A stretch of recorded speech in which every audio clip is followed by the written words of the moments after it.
Salve, salve galera, beleza? Se você é concurseiro, você tem que assistir a este vídeo até o fim.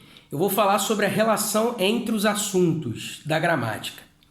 Bom, é o seguinte, muita gente que começa a estudar para concurso público fica, digamos assim, muito ansiosa, querendo logo passar, querendo logo aprender, querendo logo absorver conhecimento para gabaritar prova e tudo mais. Só que as coisas não funcionam assim, galera. Tirando o fato de que uma ou outra pessoa tem uma cabeça muito boa, por exemplo, para a área de linguagens, para a área de língua, para a área de gramática, a maioria tem dificuldade. Eu, por exemplo, tenho muita dificuldade com matemática. Você talvez tenha muita dificuldade com português. E quando a gente fala em português para concurso público, você sabe que o buraco é mais embaixo. Então eu queria falar para você o seguinte: existem algumas matérias que são, digamos assim, relacionadas com outras de tal maneira que você simplesmente não pode pular etapas. Essa é a coisa que você tem que ter na cabeça. Você não pode pular etapas. Então, por exemplo, vamos supor um assunto aqui que é um pouco difícil, né, para muita gente. Pontuação, uso da vírgula. Muita gente tem dificuldade com isso. Como é que eu me dou bem em pontuação? Como é que eu tenho facilidade em resolver questões sobre vírgula? Simples. Basta você estudar tudo de análise sintática. Viu como não é simples? Eu sei, eu rio, mas eu também estou falando sério.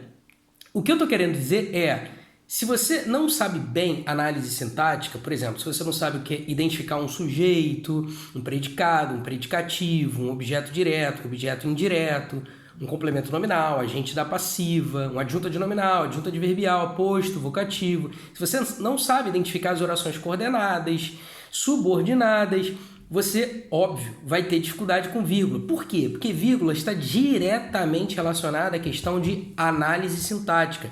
Então, entenda, para você saber bem vírgula, não basta você abrir uma gramática no capítulo de vírgula, porque você não vai aprender. Assim, não é que você não vai aprender. Você, de repente, vai entender uma ou outra coisa, mas não tudo. Por quê? Porque as regras de vírgula estão relacionadas à análise sintática. Muitas vezes você vai encontrar regras do tipo, a vírgula é usada, ou melhor, não pode ser usada para separar o sujeito do predicado, ou não pode ser usada para separar o verbo do complemento, ou, sei lá, o aposto sempre vem entre vírgulas, o vocativo sempre vem separado. Se uma oração subordinada adverbial estiver deslocada, a vírgula é obrigatória. Entende o que eu estou querendo dizer? O tempo inteiro eu usei termos aqui da análise sintática, porque tem a ver com vírgula. Quer ver uma outra coisa? Por exemplo, concordância verbal. Ah, concordância verbal é fácil, Pestana. É a relação entre o verbo e o sujeito. Sim, mas para isso você precisa identificar o sujeito. Para isso você tem que ter a capacidade de observar na frase quem é o sujeito, quem é o objeto. E aí, ao identificar, você vai ter facilidade com concordância. Então, concordância verbal está relacionada diretamente com o sujeito.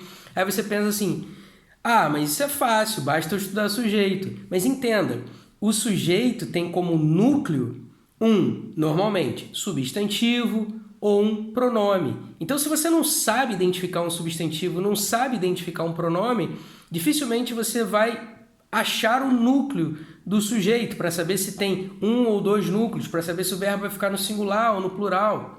Então, percebe como as coisas estão conectadas? Por exemplo, uma coisa boba, a acentuação gráfica. Para você identificar bem se uma palavra está bem acentuada, se encaixa nesta ou naquela regra, você precisa saber fonologia, para saber o que é um ditongo, para saber o que é um hiato, para você saber o que é uma palavra proparoxítona, paroxítona. Então, acentuação e fonologia são assuntos interligados.